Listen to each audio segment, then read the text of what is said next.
မြောက်နိုင်ရဲ့အကြမ်းဖက်စစ်တပ်က2019ခုနှစ်ကြာမှရုပ်ကြီးပေါ်တာမျိုးမဟုတ်မြန်မာနိုင်ငံမှာရှိနေတဲ့ဥပဒေတွေမြန်မာနိုင်ငံချမှတ်ထားတဲ့မူဝါဒတွေမှာဒီလိုမျိုးလူမျိုးတုံးတက်ဖြတ်ဖို့ဆိုတာတွေကငကိုကလေးကအခြေခံတာဖြစ်တယ်လို့ကံပြာကပြောတယ်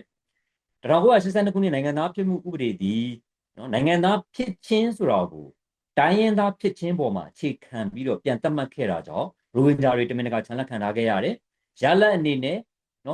ဟင်ဂျာတွေအများကြီးလူစုဝေးလက်အများကြီးနိုင်ငံမဲ့ဖြစ်သွားတယ်အဲ့ဒီလိုနိုင်ငံမဲ့ဖြစ်တဲ့ဥပဒေအရအကာအကွယ်မဲ့သွားတယ်သူတို့ကိုလှုပ်ချင်တာလှုပ်ဖို့အတွက်အပိနှိတ်ခံနိုင်ရတဲ့အခြေအနေမျိုးကိုရှောက်သွားတယ်ဒါကပထမတစ်ချက်ပါနောက်တစ်ချက်က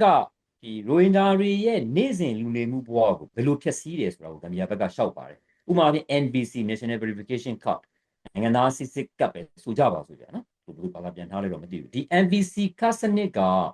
ကတ်စနစ်အရဆိုရင်ဒါရိုဟင်ဂျာအများစုကဒါကိုကောက်ကွက်ကြတယ်လीနော်ဒီစနစ်အရဆိုရင်ရိုဟင်ဂျာတွေကိုသူကရိုဟင်ဂျာလို့မဟုတ်ဘဲနဲ့ဘင်္ဂလီအဖြစ်မှတ်ပုံတင်မှုအတင်းအဓမ္မသူတို့လုပ်တယ်အဲ့ဒါကြောင့်မို့လို့အဲ့လိုလုပ်ချင်းအပြင်ဒါကရိုဟင်ဂျာတွေဒီနိုင်ငံသားတွေအဖြစ်သူကတစိမ့်ကပ်လိုက်တာဖြစ်တယ်အဲ့လိုတစိမ့်ကပ်ခံရတဲ့ပညာစည်းမှုတဲ့ကိစ္စနော်သူတို့ရဲ့အတန်ဖိုးပွားကြောင်းငါးဖမ်းလုပ်ငန်းကိစ္စနောက်ကျန်းမာရေးဆောင်ရှောက်မှုကိစ္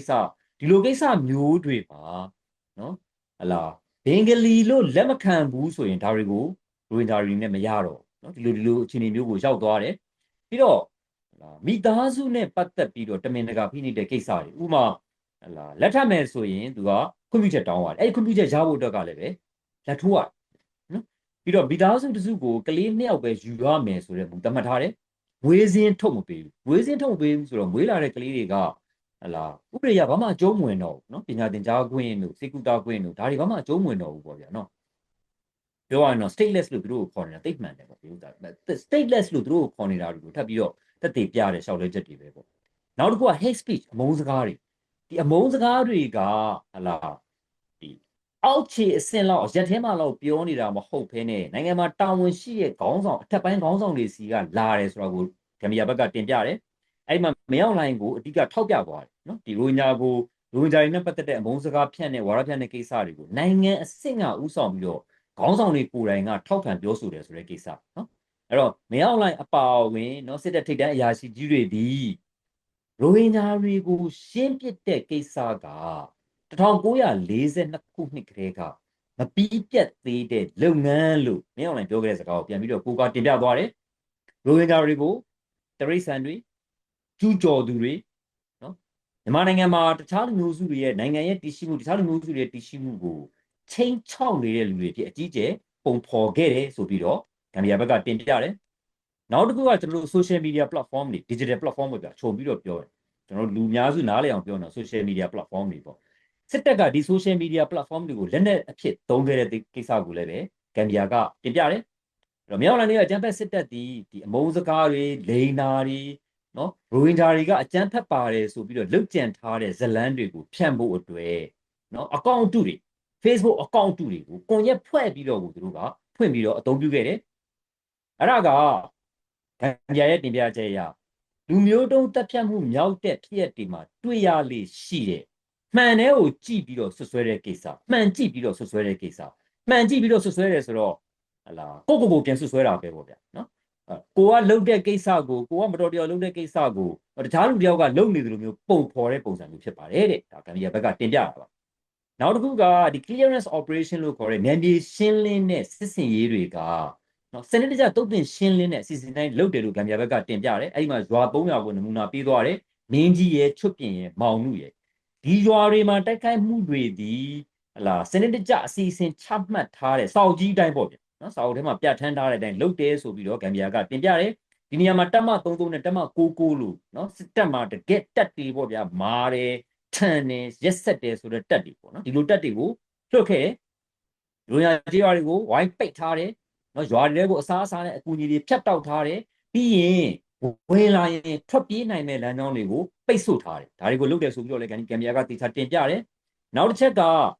အလွန်အမင်းကိုစိုးစိုးရွားရက်ဆက်ကြမ်းကြုတ်မှုတွေနဲ့ပြစ်မှတ်ထားပြီးတော့တိုက်ခိုက်တဲ့အကြောင်းတွေတင်ပြသွားတယ်နော်ဥပမာအဖြစ်မောင်နုရွာတရွာထဲမှာကိုပဲနော်အရွယ်မြောက်သေးတဲ့လူငယ်တွေနဲ့အမျိုးသားတွေယောက်ျားတွေကြီးပဲအမျိုးသားတွေအယောက်60ကနေ100လောက်ထိအစုလိုက်ပြုံနဲ့တက်ခဲ့တဲ့ကိစ္စဆိုပြီးတော့တင်ပြတယ်ပြီးတော့အမေတွေရဲ့ရှေ့မှာပဲ ကလေးငယ်တွေကိုတပ်ပစ်တဲ့ကိစ္စနော်လူအများရှေ့မှာလူအုပ်စုဖွဲ့ပြီးတော့ဗရိန်းကျင့်တာနော်လိန်အင်္ဂါတွေကိုဖျက်ဆီးတာနှိပ်စက်တာပေါ့ဗျာနော်နောက်တစ်ခုကလူရင်းသားကြေးရွာပေါင်း188ရွာထက်မနည်းကလုံးဝပျက်စီးသွားတယ်214ရွာကတစ်စိတ်တစ်ပိုင်းမီးရှို့ဖျက်ဆီးခံခဲ့ရတယ်ဆိုတာကိုလည်းပဲတင်ပြနောက်မဲအောင်လိုင်းတို့အကြမ်းဖက်စစ်တပ်ဘက်ကပြန်ပြီးတော့သူတို့အများနဲ့သုံးတဲ့ကိစ္စဒီကိစ္စကဒီ counter terrorism အကြမ်းဖက်ဝါဒဆိုအကြမ်းဖက်ဝါဒဆိုလုပ်ရက်ကိုတိုက်ဖြတ်တဲ့စစ်စင်ရေးဖြစ်တယ်ဆိုပြီးတော့သူတို့အကြောင်းပြဒါကလည်းအကြောင်းပြချက်တက်ဆိုပြီးတော့ကမ်ဘီယာဘက်ကခြေပါတယ်ဥပမာဖြင့်အာဆာရဲ့လက်နက်ခဲယမ်းကိစ္စအာဆာမှာလက်နက်ခဲယမ်းရှိမှမရှိတာအာဆာမှာရှိတဲ့လက်နက်ခဲယမ်းဆိုတော့နည်းနည်းလေးနော်ပြီးတော့နောက်ပိုင်းမှာအာဆာနဲ့မြောင်းလင်းတို့အကြမ်းဖက်စစ်တပ်ပေါင်းတယ်ဆိုတဲ့ထောက်ထားတွေလည်းပဲအာဆာကိုမြောင်းလင်းတို့အကြမ်းဖက်စစ်တပ်ကပံ့ပိုးတယ်ဆိုတဲ့ထောက်ထားတွေလည်းအများကြီးထွက်ထားတာလေတနေ့အများကြီးထွက်ထားတာလေနော်ကို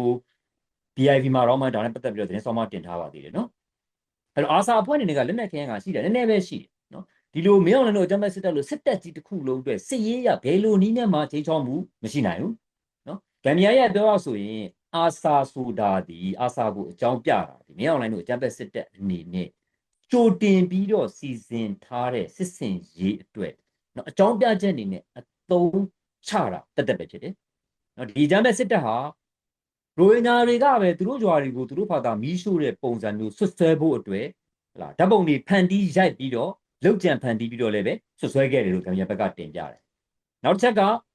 တပ်တဲ့အထောက်အထားတွေကိုစနစ်တကျဖျက်ဆီးတာနော်တေဆုံးသွားတဲ့သူတို့အကြမ်းဖက်စစ်တပ်ကတပ်ပလိုက်တဲ့နော်တေဆုံးခန္ဓာကိုယ်တွေကိုအစုလိုက်ပြုံလိုက်မြေမြုပ်ကျင်းတွေမှာမီးရှို့ပြီးတော့ဖျက်ဆီးပစ်တာနော်အဲ့ဒါတွေကအထောက်အထားတွေကိုထောက်ဖြတ်တာဖြစ်တယ်ဒါအပြင်အထောက်အထားတွေတပ်တဲ့အထောက်အထားတွေပျောက်သွားစေဖို့အတွက်ရိုညာကြေးရွာတွေကိုဘူဒိုဇာတွေနဲ့ထိုးပြီးတော့ရှင်းပစ်နော်အဲ့ဒီဟာတွေနဲ့ပတ်သက်ပြီးတော့ဂျူရုအချက်အလက်တွေဂျူရုဓာတ်ပုံတွေအများကြီးရှိတယ်ဒါတွေကိုမြန်မာနိုင်ငံဘက်ကမြန်မာစစ်တပ်ဘက်ကပြန်ပြီးတော့ခြေပတာတွေနဲ့ဒီလိုအချက်လက်ထောက်ထားတွေနဲ့ကလုံးလုံးကိုစန့်ကျင်နေတယ်လို့ကမ်ဘီယာဘက်ကထောက်ပြနောက်တစ်ခုက impunityပြစ်ဒဏ်ကင်းလွတ်ခွင့်ကိစ္စကမြန်မာနိုင်ငံမှာနိုင်ငံရဲ့မူဝါဒလိုဖြစ်နေတယ်နော်ဒီလိုမျိုးကျူးလွန်တဲ့ဘယ်စစ်တပ်ထိပ်တန်းအရာရှိကြီးမှရေးယူပြပေးခြင်းမခံရဘူးအင်းနေဖြက်ကိုတက်တည်ပြနော်အင်းနေဖြက်ကပေါ်သွားရော Reuters သတင်းတောက်တွေပါထောင်ချနော်သူတို့ပေါ်လိုက်တဲ့အတွက်နော်ရဲရရှိတယောက်ပါတယ်အဲ့ဒီအင်းနေဖြက်မှာဆိုရင်နော်စစ်သားတို့ကိုဖမ်းပြီးတော့ထောင်ချနော်တိတ်မကြောက်ဘူးလေ10လလားပဲကြာတယ်လေထောင်လေးရှည်ကြာတယ်10လလားပဲကြာတယ်လူငင်းမှုနဲ့ပြန်လွှတ်ပေးလိုက်တယ်ဒါကိုလည်းပြန်ထောက်ပြပြီးတော့မြန်မာနိုင်ငံထဲမှာဖွဲ့တဲ့စုံစမ်းစစ်ဆေးရေးကော်မရှင်တွေဒီဟန်ပြကော်မရှင်တွေပဲဖြစ်တယ်ဆိုပြီးတော့လည်းပဲဂမ်ဘီယာကထောက်ပြသွားတယ်အဲ့တော့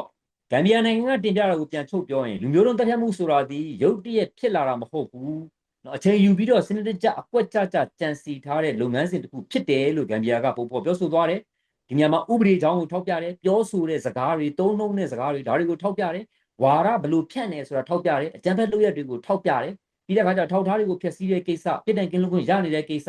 ဒါတွေအကုန်လုံးကိုဂမ်ဘီယာဘက်ကထောက်ပြသွားပြီးတော့မနေ့ကကြားနာပွဲမှာတင်ပြသွားပါတယ်ကိုကျော်မောင်